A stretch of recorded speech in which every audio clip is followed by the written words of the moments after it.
안녕하십니까? 우리 추운 날씨 가운데 또 눈이 엔젤스에서 눈이 굉장히 많이 왔습니다. 그래서 오늘 갈 수 있을까 했는데 또 이렇게 엔젤스를 벗어나니까 눈이 안 오더라고요. 그래서 아주 편안하게 잘 올 수 있었습니다. 아주 춥고 날씨가 또 많이 힘드시지만 또 연말이라서 1년 동안 모든 피로가 또 많이 아마 쌓이셨을 거라 생각하지만 또 이 시간 하나님의 말씀을 통해서 우리가 또 회복되고 또 힘을 얻는 그런 귀한 시간이 되었으면 좋겠습니다. 우리 다 함께 하나님의 말씀 히브리서 4장 12절 말씀을 함께 보시겠습니다. 하나님의 말씀 히브리서 4장 12절의 말씀입니다. 이 말씀은 하나님의 말씀의 특성을 표현하고 있는 말씀입니다. 히브리서 4장 12절입니다. 하나님의 말씀은 살았고 운동력이 있어 좌우에 날선 어떤 검보다도 예리하여 혼과 영과 및 관절과 골수를 찔러 쪼개기까지 하며 또 마음의 생각과 뜻을 감찰하시나니. 히브리 기자는 하나님의 말씀을 살았다라고 하고 있습니다. 하나님의 말씀은 살았고 운동력이 있어 좌우에 날선 어떤 검보다도 예리하다라고 말하고 있습니다. 우리 오늘은 성경 이곳저곳을 통해서 이 살아있는 하나님의 말씀의 이 세 가지 독특성을 한번 나눠보려고 합니다. 우리 하나님 말씀에는 여러 가지 특징들과 이 독특성이 많을 텐데 그 가운데서 오늘은 세 가지를 찾아보려고 합니다. 우리 말에는 힘이 있습니다. 동의하십니까? 우리가 내뱉는 말에는 굉장한 힘이 있습니다. 어쩌면 이 힘의 강도는 천차만별이죠. 어떤 사람의 말은 힘이 좀 약할 수가 있고 또 어떤 사람의 말은 힘이 굉장히 셀 수가 있습니다. 그러나 이 말에는 힘이 있습니다. 이 어쩌면 모든 세상은 이 말의 힘을 키우기 위해서 이 고군분투하고 있는지도 모르겠습니다. 내 말의 힘을 키우기 위해서 좋은 대학에 갈 수 있고요. 또 돈을 더 많이 버는 것, 또 더 높은 위치에 오르려고 하는 것은 어떻게 보면 이 내 말의 힘을 한번 키워보고 싶은 그런 마음인지 모르겠습니다.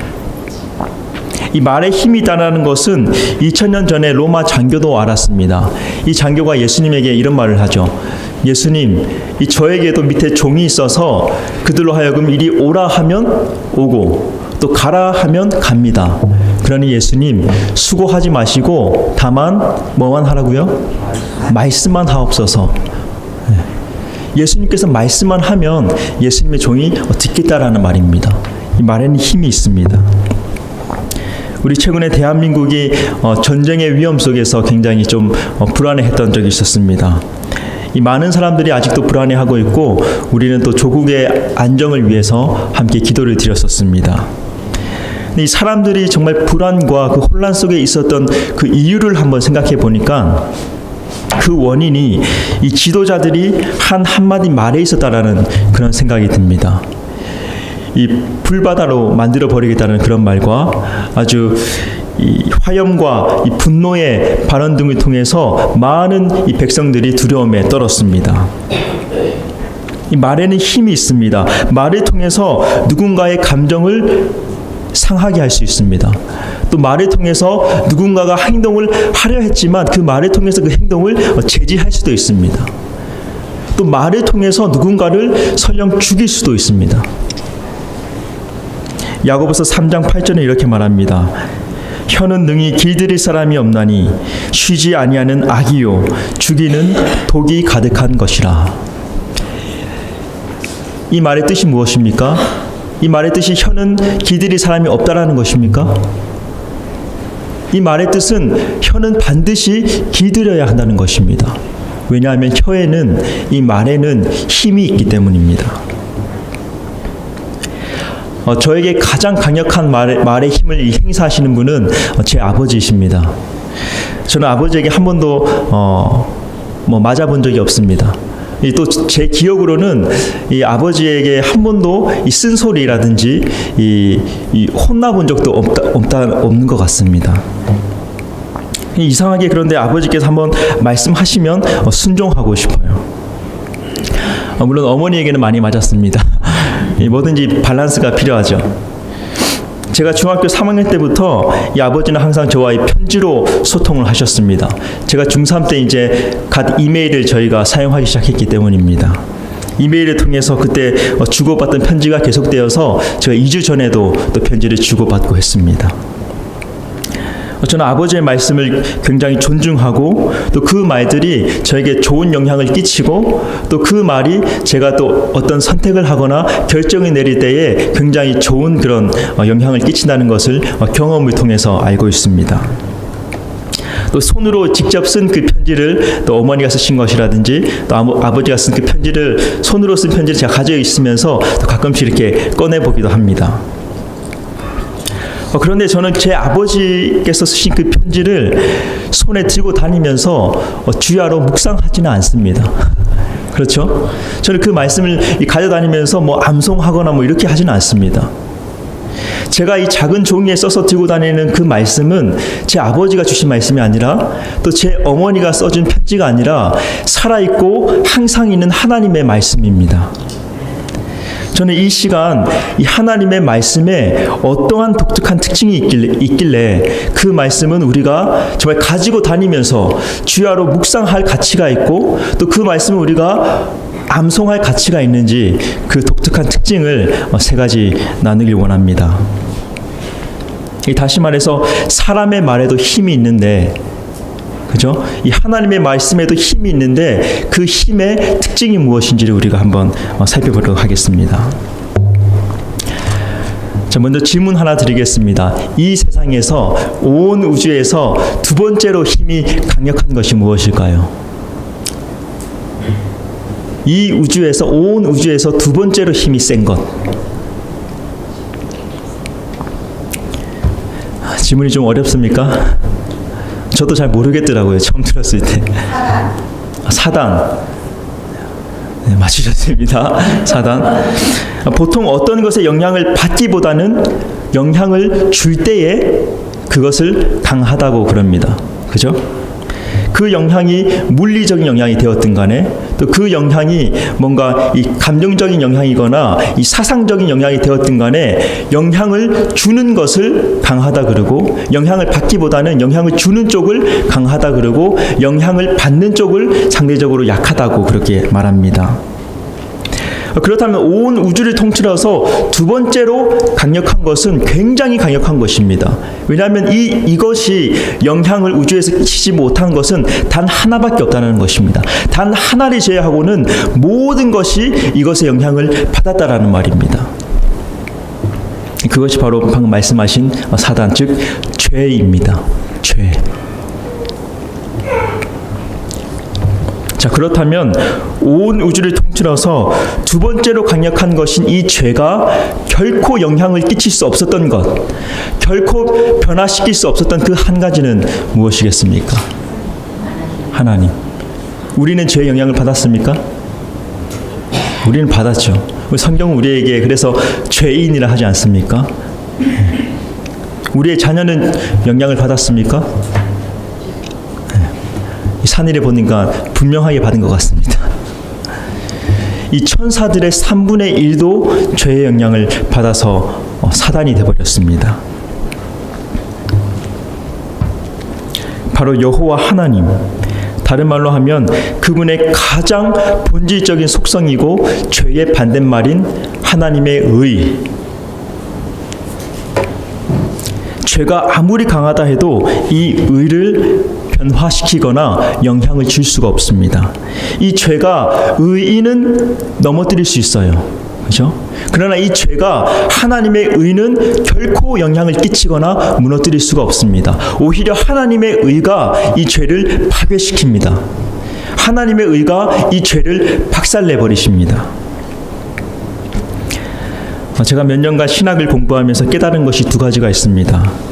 하나는 신학 공부가 참 필요하구나. 정말 하나님의 말씀을 또 깊이 있게 연구하고 공부하는 것이 필요하구나. 그리고 다른 하나는 신학 공부가 결탄코 죄의 문제를 해결해 주지 못한다는 것입니다. 그것은 제가 신학 공부를 하면서도 여전히 계속되는 제 마음의 이 죄를 통해서 확인할 수 있었습니다. 죄를 대항할 수 있는 것은 이 세상에 아무것도 없습니다. 우리가 아무리 헌금을 갖다 내도, 우리가 아무리 안식일을 지켜도, 우리가 아무리 박사가 되고 목사가 돼도 죄에는 속수무책입니다. 여전히 죄의 사슬에 매여서 살아갑니다. 그러나 하나님께서 그것을 아시고 우리를 위해서 이 죄를 쳐부술 수 있는 의를 부여해 놓으셨습니다. 하나님께서 이 의를 부여해 놓으신 특정한 곳이 있습니다. 이것이야말로 정말 이 죄인이 죄로 말미암아 고통받는 사람이 정말 이 기쁜 소식 아닙니까? 하나님께서 죄를 파괴할 수 있는 의를 부여해 놓은 곳이 있다니. 그곳이 바로 하나님의 말씀입니다. 로마서 1장 16절 17절 말씀은 이렇게 말합니다. 내가 복음을 부끄러워하지 아니하노니 이 복음은 모든 믿는 자에게 구원을 주시는 하나님의 능력이 됨이라. 먼저는 유대인에게요 그리고 헬라인에게로다. 복음에는 하나님의 의가 나타나서 믿음으로 믿음에 이르게 하나니 기록된 바 모든 의인 오직 의인은 믿음으로 말미암아 살리라 함과 같으니라. 이 복음에는 하나님의 말씀은 믿는 자를 구원하는 하나님의 능력인데 이 복음을 깨뜨려 보니까, 이 하나님의 말씀을 까보니까 그 안에 있는 것이 바로 하나님의 의더라 하는 것입니다. 죄를 유일하게 쳐 부실 수 있는 그 하나님의 의가 하나님의 말씀 속에 있다라는 것입니다. 이것이 하나님의 말씀만이 가지는 첫 번째 독특성입니다. 저는 제 아버지의 말을 굉장히 존중하고 그 말씀을 굉장히 순종하지만 제 아버지의 말에는 의가 없습니다. 우리 트럼프 대통령의 말에도 의가 없습니다. 한 시대의 사상을 결정지었던 엄청난 철학자라 하더라도, 모든 사람들이 존경해서 그 철학자의 말을 암송하는 그런 철학자라 하더라도 그 철학자의 말에는 죄를 대항할 수 있는 하나님의 의가 없습니다. 오직 하나님의 말씀 속에만 하나님께서 죄를 대항할 수 있는 유일한 무기인 하나님의 의를 부여해 놓으셨습니다. 이것이 하나님의 말씀만이 가지는 첫 번째 독특성입니다. 우리 시대의 소망 324쪽입니다. 악에 대한, 죄에 대한 유일의 방어는 그분의 의를 믿음으로써 그리스도께서 마음속에 내재하시는 것이다. 그리고 우리는 말씀을 통해서 하나님께서 당신의 의를 하나님의 말씀 속에 두셨다는 것을 하나님의 말씀 속에 두셨다는 것을 우리가 확인하였습니다. 저는 처음으로 하나님의 말씀 속에 담긴 그 의가 제 속에 있는 죄를 완전히 박살내버린 것을 기억합니다. 5년 전에 제가 삼령대학교 다닐 때입니다. 당시 저는 정신적으로 굉장히 많이 좀 힘들어 했던 것 같습니다. 또 생각해야 될 것들이 많았고 또 결정해야 될 것들이 많았기 때문에 또 굉장히 피폐해 있었고 너무나 힘든 가운데 있었습니다. 저는 기숙사 지하에 있는 열람실에서 시간을 많이 보냈었는데 그날은 정말 머리가 너무 복잡해서 정말 아무것도 할 수 없겠다라는 그런 생각이 들었습니다. 기도할 의욕도 없었고 또 말씀을 보고 싶은 의욕도 없는 그런 경우 경험해 보셨지 않습니까? 정말 기도도 하고 싶지 않고 말씀도 보고 싶지 않는 그런 상황에 제가 처했었습니다. 정말 산 시체처럼 나와서 이 무기력하게 나와서 저희 그 열람실 옆에 있는 그 강의실에 또 제가 들어갔습니다. 아무도 없는 곳에 들어갔습니다. 그래서 그 긴 벤치에 앉아가지고 정말 오랜 시간 그냥 멍하게 있었습니다. 가만히 앉아서 예수님 정말 힘들어 죽겠습니다. 예수님 살려주세요. 이렇게 중얼중얼거리고 있었습니다. 정말 이렇게 힘없이 부르고 있는데 갑자기 제 마음속에 이 빌립보서 4장 6절에서 7절의 말씀이 떠올랐습니다. 아무것도 염려하지 말고 오직 모든 일에 기도와 간구로 너희 구할 것을 감사함으로 하나님께 아뢰라. 그리하면 모든 지각에 뛰어난 하나님의 평강이 그리스도 예수 안에서 너희 마음과 생각을 지키시리라. 제가 이 신학을 하기로 결정을 하고 이 하나님의 말씀을 그때 한창 막 좋아가지고 하나님의 말씀 내가 묵상해야겠다, 막 암송해야겠다 하면서 제가 이 카드를 갖고 다니면서 외우고 있었습니다. 이 빌립보서 4장의 말씀은 제가 아주 좋아해서 자주 묵상하던 그런 말씀이었습니다. 근데 그 말씀이 제가 무기력해져서 쓰러져 있는 그 순간에 제 마음속에 떠오르는 것입니다. 그러고는 제 마음속에 떠오른 그 말씀을 힘없는 소리로 제가 중얼중얼거리기 시작했습니다. 근데 몇 날 며칠을 괴로워하던 그 마음이 갑자기 뭔가 제 마음에 이 생명력이 조금씩 느껴지는 것이 제가 확인했습니다. 그래서 다시 조금 큰 소리로 암송을 했습니다. 근데 더 힘이 나요. 그래서 더 큰 소리로 그 말씀을 암송했습니다. 이번에는 암송한 것이 아니라 그 말씀을 제 자신에게 선포를 했습니다.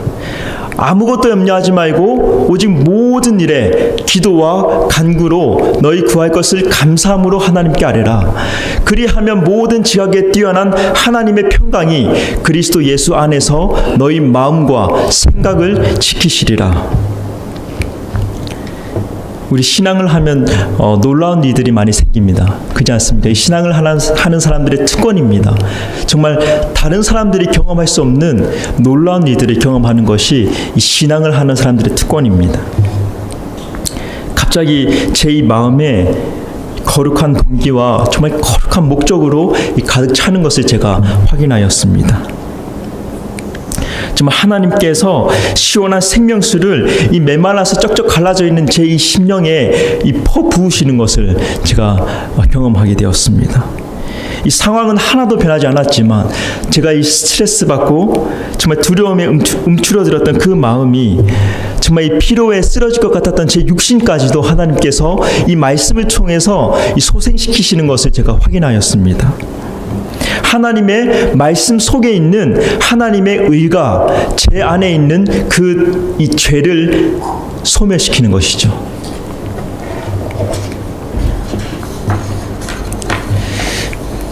이 뒤로 저는 어떻게 죄를 다스릴 수 있는가 알게 되었습니다.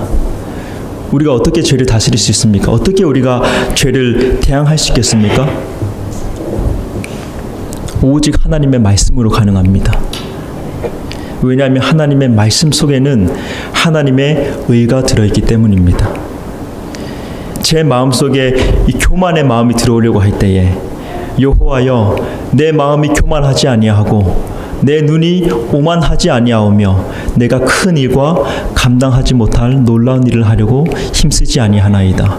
실로 내가 내 영혼으로 고요하고 평온하게 하기를 젖된 아이가 그의 어미 품에 있음 같게 하였나니 내 영혼이 젖된 아이와 같도다. 이스라엘아 지금부터 영원까지 여호와를 바랄지어다. 아멘. 시편 133편의 말씀. 또 내 마음에 분노가 일어나려고 할 때에 어리석은 자는 자기의 노를 다 드러내어도 지혜로운 자는 그것을 억제하느니라. 자기의 마음을 제어하지 아니하는 자는 성읍이 무너지고 성벽이 없는 것과 같으니라. 잠언 25장 28절 말씀. 예레미야 23장 29절의 말씀. 여호와의 말씀이니라. 내 말이 불같이 아니하냐. 내 말이 바위리 쳐서 부서뜨리는 방망이 같지 아니하냐. 하나님의 말씀은 우리의 죄를 소멸하는 불이십니다. 하나님의 말씀은 우리의 이 견고한 죄의 죄된 자아를 부서뜨리는 방망이이십니다. 왜냐하면 하나님의 말씀 속에는 하나님의 의가 들어있기 때문입니다. 그리고 이것이 바로 하나님의 말씀이 가지는 첫 번째 독특성입니다. 이제 두 번째 하나님의 말씀의 독특성을 말씀드리겠습니다. 우리 먼저 다 함께 신명기 32장 말씀을 보시겠습니다.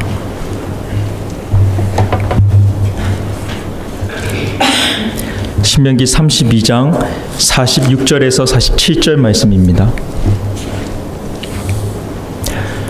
이 말씀은 40년간 이스라엘 백성을 지도했던 모세가 죽기 전에 마지막으로 이스라엘 백성들에게 한 유언의 말씀입니다. 신명기 32장 46절에서 47절 말씀입니다.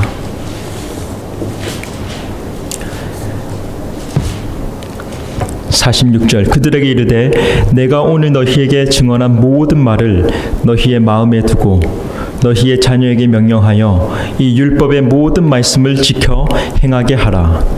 이는 너희에게 헛된 일이 아니라 너희의 생명이니 이 일로 말미암아 너희가 요단이 건너가 차지할 그 땅에서 너희의 날이 장구하리라.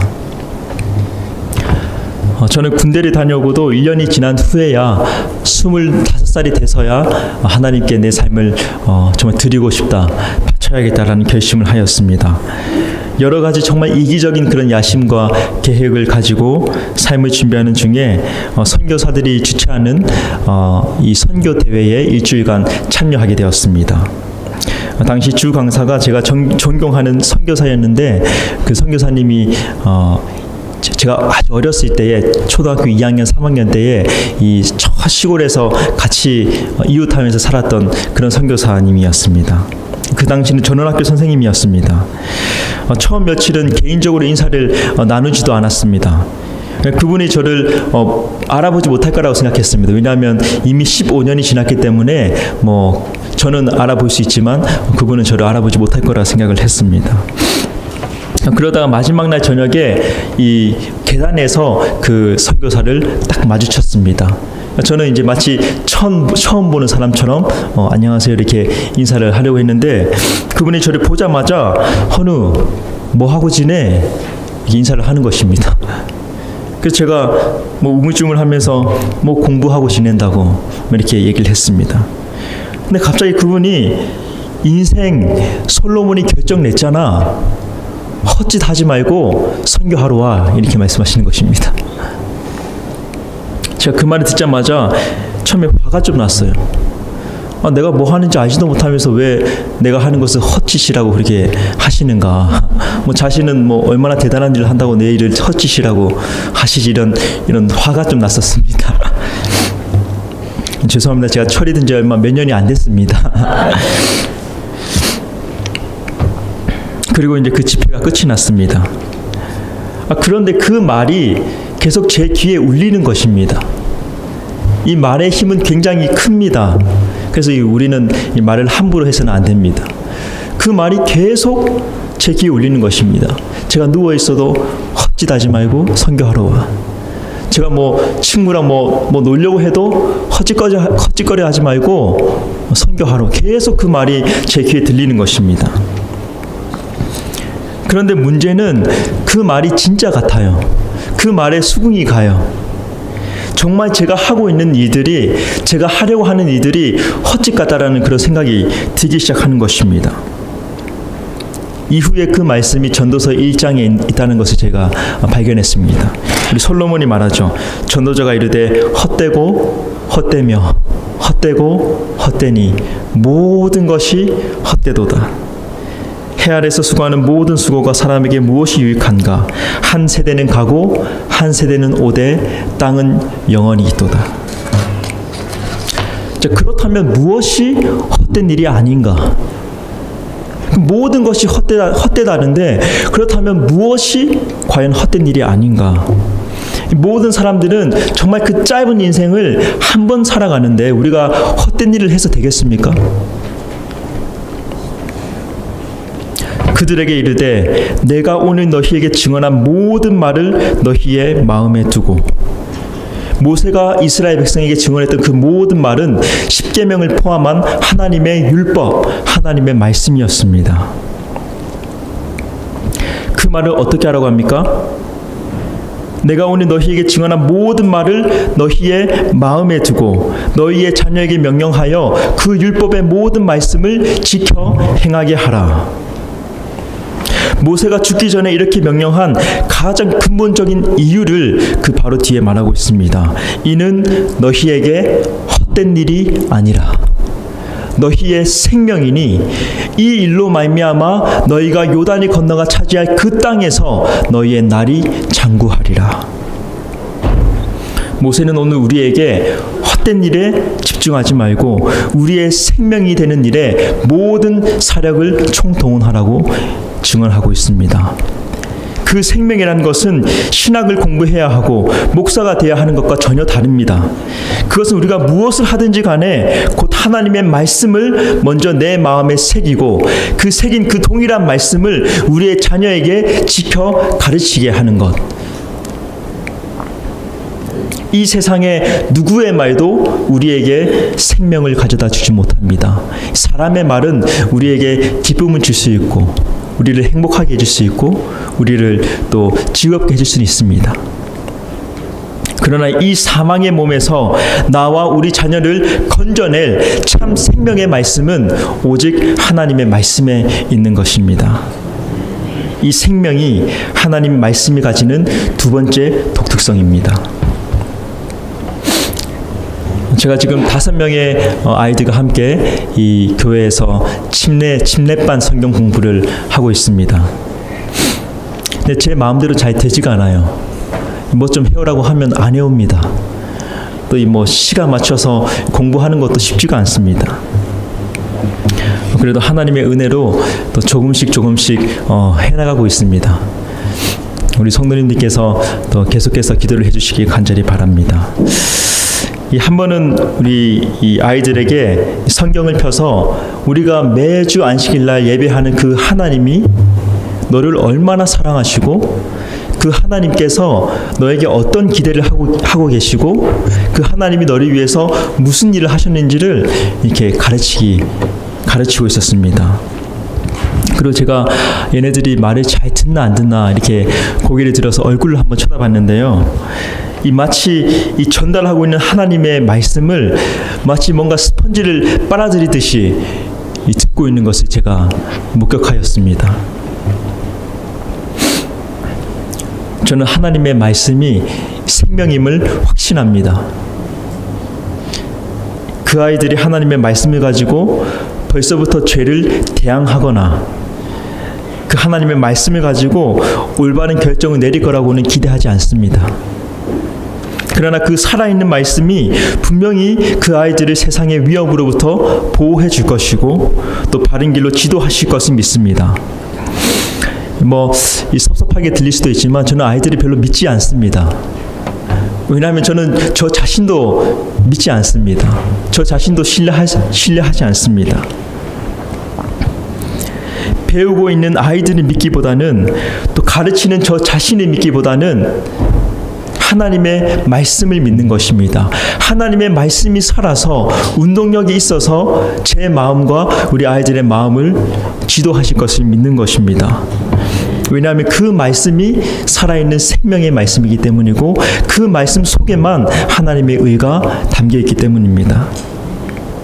그 말씀의 씨앗이 잘 심겨져서 결국에는 이 생명의 열매를 맺을 것을 믿습니다. 이 생명이 바로 하나님의 말씀이 가지는 두 번째 독특성입니다. 우리 마지막으로 하나님 말씀이 가지는 세 번째 독특성을 말씀드리겠습니다. 이 세 번째 독특성은 이 말씀이 육신을 입고 오늘 이곳에 성령으로 거하신다는 것입니다.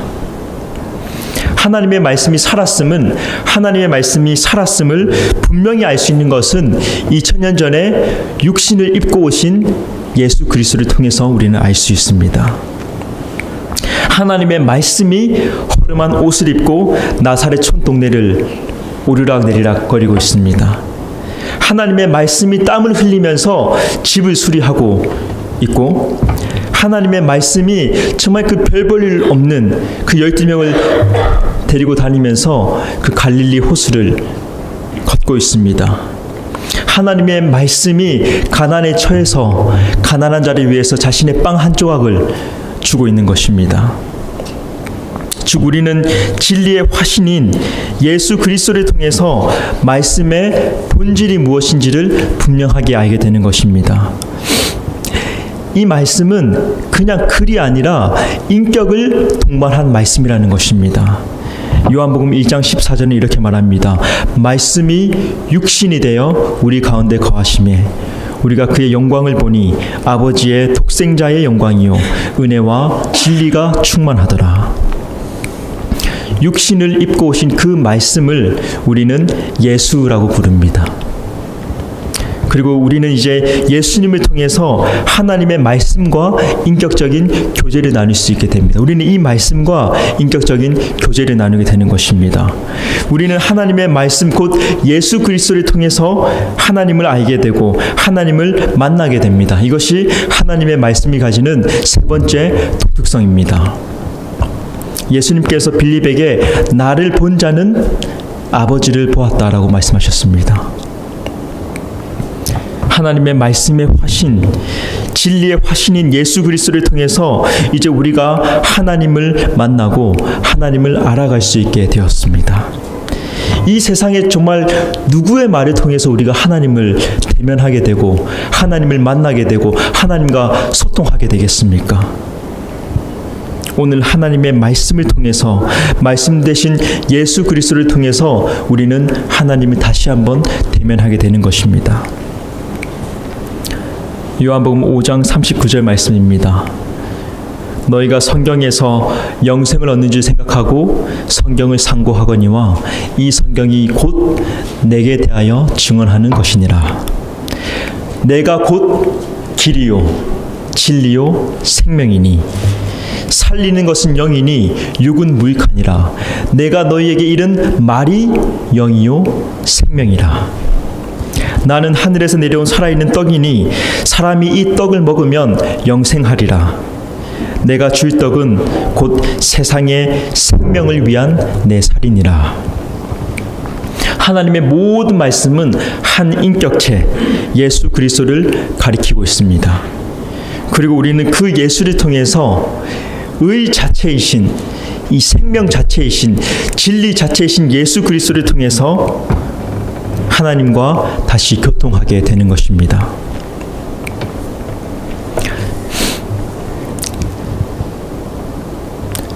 저는 오늘 하나님의 말씀의 세 가지 독특성을 말씀드렸습니다. 첫 번째 독특성은 이 세상에서 죄를 대항할 수 있는 것은 하나님의 의인데 하나님께서 그 의를 하나님의 말씀 속에 두었다는 것입니다. 두 번째 독특성은 하나님의 말씀을 내 속에 두고 내 사랑하는 자녀에게 가르쳐 지키게 하는 것이 헛된 일이 아닌데 그 이유는 바로 하나님의 말씀이 생명이기 때문입니다. 하나님의 말씀은 하나님의 의이고 하나님의 말씀은 우리의 생명입니다. 그리고 마지막 세 번째 독특성은 하나님의 말씀이 육신이 되어서 우리 가운데 인격체로 오셨다는 것입니다. 우리는 그 진리의 화신 예수 그리스도를 통해서 다시 한번 하나님과 교통하고 하나님을 대면하고 하나님을 알게 된다는 것입니다. 이제 2017년도 벌써 저물어 갑니다. 우리 시간이 얼마나 빠르게 지나가는지 모르겠습니다. 저는 저와 우리 모든 교우님들이 이 새해에는 하나님의 말씀을 더욱 가까이 하셨으면 좋겠습니다.